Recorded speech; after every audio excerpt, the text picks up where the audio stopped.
So for the next 2 weeks, I am on a quest. I really am. I am seeking for happiness in my days. I am seeking for contentment with the life that I'm living. And I'm seeking for peace and joy in my journey. And I decided that I'd like to document this. I know there are a lot of people that are going through a lot of challenges, and I have found myself that when I'm having a hard time, it is really easy for me to just basically digress and not focus on myself at all and kind of go into auto mode. For me, this means that I sit and eat a lot of chocolate. And for some reason, my brain thinks that that will comfort me, but it doesn't really. And so anyway, and it doesn't help at all. I'm just gaining weight as I go through struggles, and so that's no good. That can't continue. So anyway, this week and next week, I'm really challenging myself to focus on increasing joy and increasing just presence in every moment. And I'm going to share on these videos on YouTube and invite you to join with me in my journey and invite you to find ways in your own life to focus on joy. And I'll tell you, it's hard to wrap it up in a nutshell, but I'll tell you the nutshell version of why I'm doing this. About a year and a half ago, my son was 9 and he wouldn't wake up, and he was diagnosed with brain tumors. They removed one about the size of an egg, and it was an open craniotomy, a very long, scary surgery. But he came out of it. He was like a newborn. He needed to learn to walk and eat and talk and move his own body. He needed to learn everything again. But miraculously, he had a full and complete recovery, and for that, I'm eternally grateful. And he has other tumors, and so he became blind on the left eye prior to the brain surgery. And we had hoped that surgery would cure that, but it didn't. And so as soon as he was recovered from surgery, we started chemotherapy, and he made it 10 months in chemotherapy before his body just couldn't handle it anymore, and he had to stop his chemotherapy. And that was right before Christmas. The first MRI that they did after that was stable. It was just a couple weeks after stopping the chemotherapy, and the tumors had not grown at that point. But 3 months later, we did an MRI, and there was marked growth on many brain tumors. And one of the tumors they had never mentioned before is where the nerves cross from the left eye to the right eye. His left eye has already been blind since before the original brain surgery, but his right eye has full vision. And so this tumor where the nerves cross threatens the vision of his right eye. We were told that if it would grow, he would start chemotherapy immediately. And rather, if his vision were to decline, he would start chemotherapy because the tumor is growing. But they wanted to give his body some time to heal and to just be strong again from the last chemotherapy.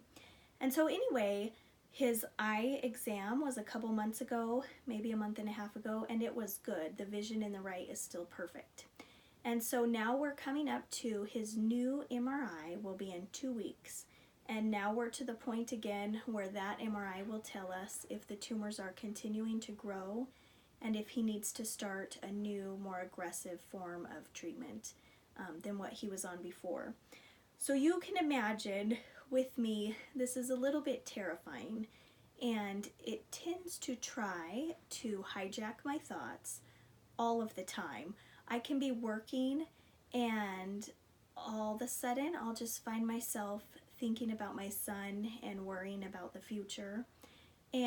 Or it doesn't really matter what I'm doing, I'll just find my thoughts go automatically to my son and worries of the future. And those thoughts are really negative, and they can spiral downhill pretty quickly. And so it's really ironic. If I don't know if any of you have experienced this, it's probably common with chronic illness, definitely common with brain tumors. But as we wait for the next diagnostic test to tell us if the tumors have grown or shrunk, the fear seems to grow and grow as the time goes on. And so in the past, I've had a real struggle with that, and this time I'm trying to nip it in the bud.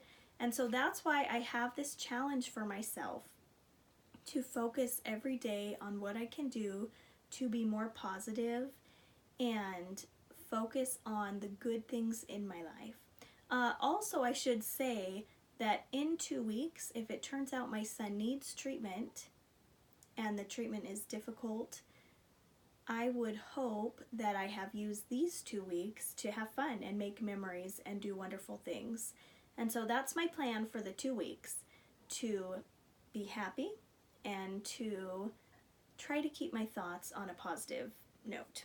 And so I bought some books to help me through this, and I'm going to be sharing some quotes from the books with you just as it goes.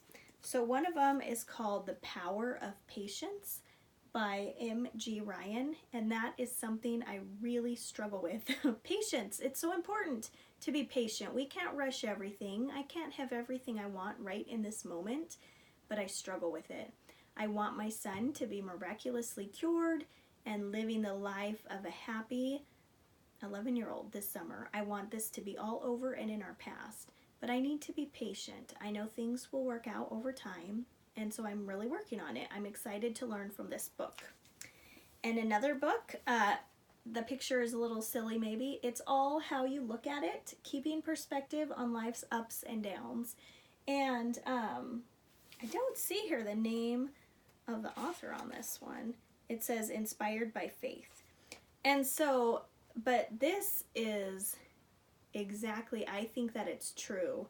Keeping perspective on life's ups and downs is so important, because I believe 90% of what happens to us in our life, 90% of the way we experience the world is based on our attitude and our mental feelings about what happens to us in our life. Only 10% is really what happens, controlled by other people or other circumstances.